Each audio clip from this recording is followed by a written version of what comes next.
e, portanto, chegou a hora de ler para você o meu artigo que foi publicado no meio da semana, na quarta-feira, mais de 30 jornais, e eu peço que você lembre de se inscrever, se ainda não fez isso, e ao final não esqueça do gostei. Vamos então à leitura do artigo com observações nas entrelinhas.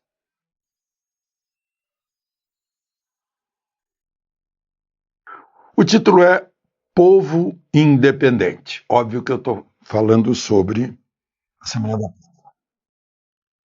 Semana passada comemoramos os 203 anos da nossa independência, quando a regente Leopoldina, em 2 de setembro de 1822, ouvido o Conselho de Estado, e tendo a seu lado José Bonifácio, assinou o decreto que separou o Brasil do Reino de Portugal. Ela estava na regência, ela era a rainha, digamos assim, a governante. O príncipe Pedro estava em São Paulo e 5 dias depois, ao receber a notícia, um amigo me chama a atenção, puxa, 5 dias, cavalo, do Rio de Janeiro a São Paulo, foi, mas parece que estava tudo alinhado para que eles fossem trocando de cavalo, pegando cavalo descansado. 5 dias depois, Pedro, ao receber a notícia, teria clamado um independência ou morte, né? Teria sido uma frase: as cortes querem mesmo escravizar o Brasil, cumpre, portanto, declarar já a nossa independência, independência ou morte seja a nossa divisa. Antes mandou tirar os laços fora das cores portuguesas. Não sei se foi assim. O fato é que talvez o historiador que descreveu essas coisas fosse meio machista, porque tudo isso foi feito pela Leopoldina dia 2. Ela decidiu e mandou uma carta para ele, instando o marido, o pomo está maduro, ou seja, a fruta está madura, colhe-a já, antes que alguém sente no trono. Foi por isso que o pai dele, o João, que chegou aqui como príncipe regente também, né? A rainha Dona Maria estava meio fora. Daí surgiu a expressão brasileira Maria vai com as outras, né? Porque ela saía para passear no Rio de Janeiro e as mulheres da corte em roda para orientá-la. Mas, enfim, quando João voltou para Portugal, depois que as tropas francesas foram expulsas pelos ingleses, né? Ele disse, olha, assume o trono para manter entre os Bragança. Né? Foi assim que ele assumiu. Tinha sido Reino Unido. Né? Brasil, o Rio de Janeiro era a capital de um país europeu, Portugal, enquanto o João estava aqui. Né? Só para a gente situar. Bom, Pedro Américo, pintor, 66 anos depois, imaginou o quadro que nos mostra uma cena clássica e majestosa. Está lá no Museu do Ipiranga. Quadro grande. A gente olha, pô, foi aqui, foi assim. A gente acha que foi assim, que tinha a carroça, os bois, a casinha está aqui, o riacho está lá embaixo. Né?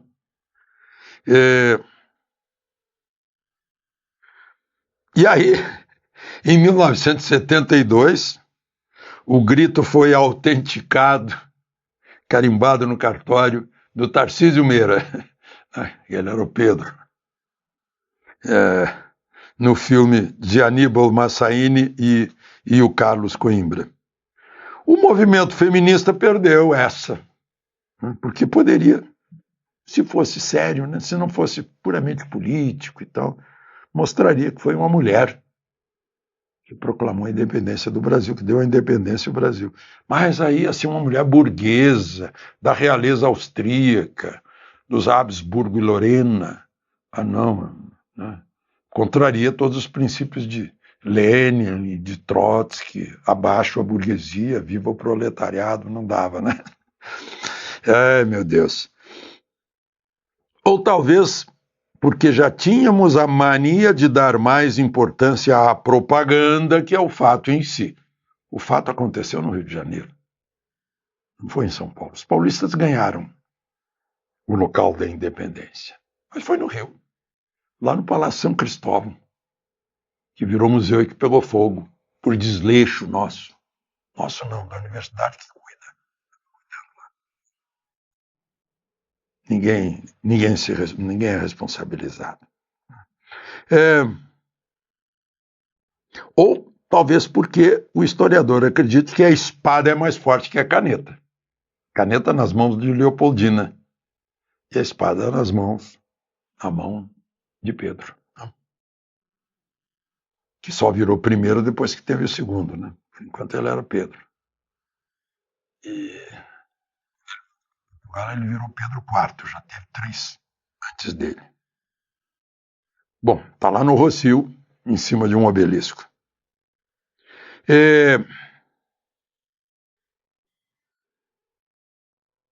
Caneta restou nas bandeiras. Bandeira imperial e a bandeira da República, com o amarelo dos Habsburg, da Leopoldina, abraçado pelo fundo verde dos Bragança. A Constituição do Império, a mais duradoura que tivemos, foi escrita em nome da Santíssima Trindade. Nós, constituintes, em nome da Santíssima Trindade. O povo só aparece na Constituição da República, de 1891. A partir disso, tudo foi feito no santo nome do povo. Em seu nome, alguns tinham o direito de votar em todas as eleições, outros só nas eleições provinciais e outros só nas eleições locais. Alguns eram mais que os outros. As eleições eram fraudadas e a República envelheceu rápido. Logo virou velha República. Aí veio a Revolução de 30, do Getúlio, que começou com o assassinato passional do candidato a vice de Getúlio, o João Pessoa. E a Revolução não chegou a empolgar o povo, mas os gaúchos amarraram seus cavalos no obelisco da Avenida Rio Branco. E a cidade de Paraíba passou a ser chamada de João Pessoa. Em 1932, os paulistas se levantaram exigindo a Constituição que a Revolução de Vargas derrogara. Em 1964, igreja e jornais estimularam o povo, menos um jornal só, estimularam o povo que encheu as ruas das capitais exigindo a derrubada de Goulart. Agora, as ruas estão cheias de novo, clamando de novo pela Constituição, por liberdades e por justiça. Os eleitos não conseguem manter o país com estabilidade, segurança pública, segurança política, segurança jurídica. Os meios de informação de massa, sempre foram os grandes influenciadores da chamada opinião pública, que na verdade não era o povo, né? Mas os que editam o que é publicado. A opinião pública não era o povo, era o que o jornal tal dizia, né? Em 28 de julho de 2020, o então presidente do Supremo, ministro Dias Toffoli, empolgado, proclamou que nós somos editores de um país inteiro. Ele se referia ao controle ou censura nas redes sociais, redes essas que deram voz a cada pessoa. Voz digital e universal. Não mais a voz que se resumia aos circunstantes, se não tivesse à sua disposição o papel impresso, o microfone, a câmera de TV. Esses podiam fazer a opinião pública. Finalmente, no mundo digital, o povo estava presente no país com voz, né? A voz digital. E mais ainda, agora com um jovem santo padroeiro, São Carlo Acutis. Já não eram a Santíssima Trindade do Império, nem o povo sem voz da República.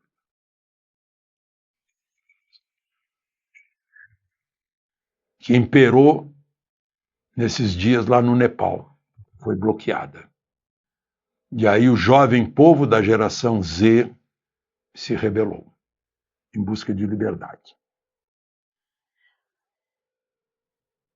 Tocou fogo até na televisão que enganava o povo.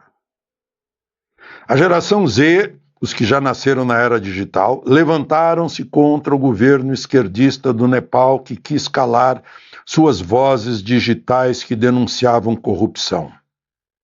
Queimaram os três poderes e a TV que os apoiava. Apoiava esses poderes que censuravam. Aqui, os antigos detentores da opinião pública sentiram a perda do poder de editar o Brasil. A reunião de pauta jornalística já não consegue escolher se o povo não pode saber que não havia povo na festa oficial do 7 de setembro na Esplanada. Não adiantou nada enrolar, todo mundo ficou sabendo. Porque a voz digital mostra a realidade. As redes também mostram mentira. Sim, mas no minuto seguinte, a mentira já está desmascarada na própria plataforma do mentiroso. O mentiroso das redes é aquele que faz o serviço dos censores. Ele quer demonstrar para os censores como a rede é perigosa e tem mentira. Essa é a desgraça desse mentiroso infiltrado fazendo fake news. A liberdade hoje é a liberdade da voz digital.